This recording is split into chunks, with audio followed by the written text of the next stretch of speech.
Joining us now is retired Lieutenant Colonel Jonathan Conricus, also a former spokesman for the IDF. Great to have you with us. First, before we get into it, you are in Tel Aviv right now. What's the situation on the ground there? Hi, Shalom from Israel. I'm in Tel Aviv. It's been 2.5 hours since the last missile siren sounded.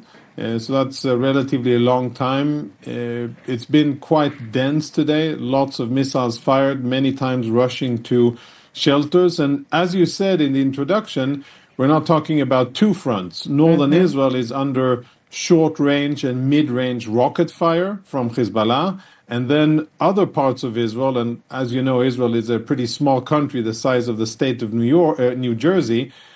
Central Israel is under Iranian ballistic missile threat. But whatever happens, Israelis are quite accustomed to rushing to shelter or walking to shelter and then waiting for the interceptors to do their work until it is safe to go back out.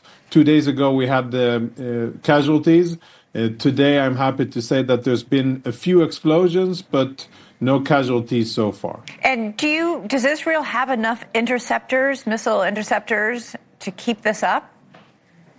Well, I would want to have more, that's for sure. Yeah. Interceptors is always something that in our neighborhood you need more because there's this tendency of our neighbors and various Iranian terror organizations to fire missiles at our people. But I think that the situation now, from a military perspective, and I say this with great caution, I think the balance here of industrial capability and logistic capability, we're talking numbers, it is not in Iran's favor and it isn't in Hezbollah's favor.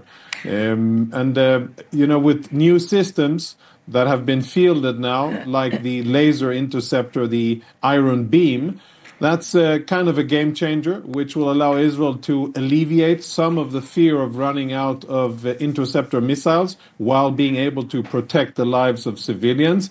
It isn't up to scale yet. It's been initial reports of early success. Okay. But at the end of the day, that's a big concern. But I would rather be on our side of the equation today than on their side of the equation. Senator Lindsey Graham, a close ally of President Trump, just called on the president moments ago to have the United States join Israel in attacking Hezbollah. What's your reaction to that? We haven't heard yet. It just happened. What the reaction here is in the United States, but would you welcome that?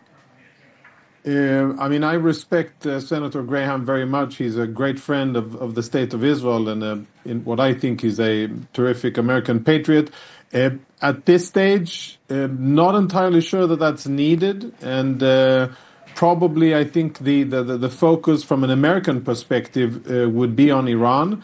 I think that Hezbollah definitely, they've done terrorist attacks, they have killed American soldiers, but in terms of an imminent threat on the U.S. and U.S. people and personnel, etc., maybe the focus is better to have on Iran, but undoubtedly Hezbollah is a very hostile organization, and the sooner they fall, the better. Yeah. One thing that I think is very important in this equation is, what's the end game here? If we can reach a situation where Hezbollah is downsized, basically disarmed, and can only be a political party representing people in Lebanon, that could be a giant step forward because that could really pave the way for positive developments and we could have stability and peace. Jonathan Conricus joining us live from Tel Aviv. Stay safe. I hope you have a few hours to get some sleep and not have to run for the shelter or walk to the shelter. Thank you.